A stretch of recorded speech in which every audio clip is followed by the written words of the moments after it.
എല്ലാവരും പോലെ രാവിലെ ആകെ മൊത്തം കൺഫ്യൂഷനിലാണ് ഞാൻ എഴുന്നേറ്റ് വന്നത് കേട്ടോ. എന്തുണ്ടാക്കും എന്നാണ് എൻ്റെ കൺഫ്യൂഷൻ. അങ്ങനെ ഫ്രിഡ്ജ് തുറന്നപ്പോഴാണ് ദോശമാവ് ഇരിക്കുന്നുണ്ട്. എങ്കിൽ പിന്നെ ഒന്ന് ദോശയാക്കാമെന്ന് വിചാരിച്ചു. കാരണം നമ്മുടെ വീട്ടിൽ എപ്പോഴും ഒഴിയാത്തൊരു സാധനമാണ് കേട്ടോ ദോശമാവ്.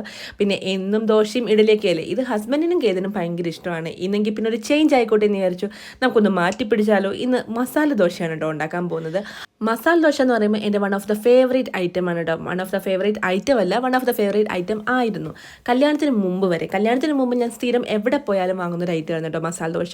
പണ്ട് ഞാൻ ഹോസ്റ്റലിലൊക്കെ നിൽക്കുന്ന സമയത്ത് ഞങ്ങളുടെ ഹോസ്റ്റലിൽ നേരെ ഓപ്പോസിറ്റ് ഒരു കടയുണ്ടായിരുന്നു.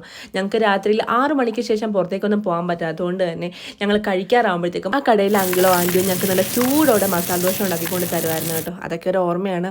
എൻ്റെ അബദ്ധത്തിന് ഞാൻ ആ കഥയൊന്ന് ഇവിടെ വന്ന് എൻ്റെ ഹസ്ബൻഡിനോട് പറഞ്ഞു. അങ്ങനെ എൻ്റെ ഫേവറേറ്റ് ഐറ്റം മസാല ദോശയാണെന്ന് മനസ്സിലാക്കിയ ഹസ്ബൻഡ് ഇവിടെ ബാംഗ്ലൂർ ഇവിടുത്തെ ഫുഡൊക്കെ എക്സ്പ്ലോർ ചെയ്യാമല്ലോ എന്ന് വിചാരിച്ച് ഓരോ റെസ്റ്റോറൻറ്റുകളിലൊക്കെ പോകുമ്പം എന്നോടൊരു വാക്ക് പോലും ചോദിക്കാതെ പിന്നെ എനിക്ക് സ്ഥിരം വാങ്ങിച്ചു വരുന്ന ഒരു ഐറ്റം ആയിരുന്നു കേട്ടോ ഈ ഒരു മസാല ദോശ. എന്തിന് എൻ്റെ പിറന്നാളിന് എനിക്കൊരു മസാല ദോശ വാങ്ങിച്ചു തന്നിട്ട് നിനക്ക് ഹാപ്പി ആയില്ലേ എന്ന് ചോദിച്ച ആളാണ് കേട്ടോ എൻ്റെ ഹസ്ബൻഡ്.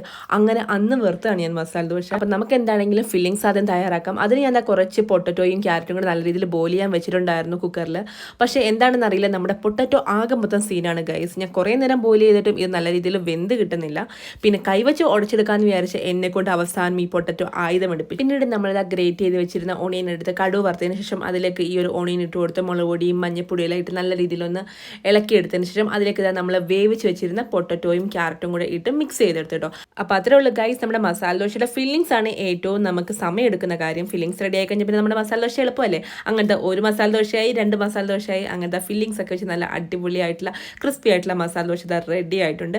ഓൾറെഡി ഞാൻ ചട്നി റെഡിയാക്കി വെച്ചിട്ടുണ്ടായിരുന്നു. സാമ്പാറില്ല കേട്ടോ, ചട്നി മാത്രമേ ഉള്ളൂ. അങ്ങനെ നമ്മുടെ കുഞ്ഞുള്ളിയൊക്കെ ഇട്ട് നല്ല രീതിയിൽ കടുക് വറുത്തെടുത്താൽ നമ്മുടെ ചട്നിയും റെഡിയാണ്. ഇനിയിപ്പോൾ ഇത് കഴിച്ചാൽ മതി. അങ്ങനത്തെ ഞാൻ കഴിക്കാൻ പോവാണ്.